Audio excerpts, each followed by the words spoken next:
Kalau kau sayang raket kau, tengok video ni sampai habis. Guys, hari ni kita berada di store raket dan kita nak tengok cara pembungkusan raket bersama siapa? Let's go. Bersama saya. So, boleh tak tunjuk macam mana kita punya packaging kalau orang beli raket dalam online ni? Contohnya macam TikTok ke apa, boleh? Boleh man, tak ada masalah. Kita tengok side bungkus. Okay, first dalam kotak ni ada bubble wrap untuk bagi keselamatan kepada raket lah semasa penghantaran. Kita bagi sekali dengan jersey raket. Jersey raket. Ya, yang mana beli online korang akan dapat jersey raket.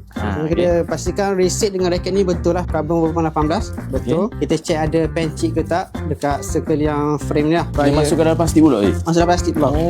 Supaya lebih secure lah. Secure. Kita masuk ke dalam bubble wrap pula. Untuk apa tamu bagi letak bubble wrap ni? Kamu bagi raket ni crack ataupun patah semasa penghantaran tu. Bila kita letak bubble wrap ni memang confirm tak patah. Kalau patah, potong jari abang.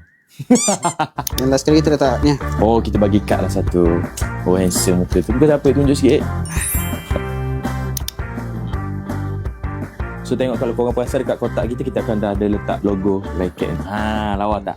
Untuk apa kalau tip ni? Untuk keselamatan sebab ada boleh terbuka kan tepi ni. Kiri kanan ni boleh terbuka. Jadi kita tip terus lah.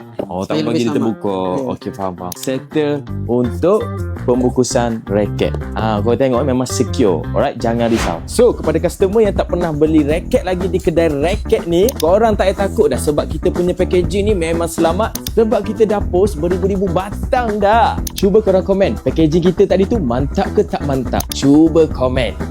Aku nak pergi hantar barang dulu. Bye.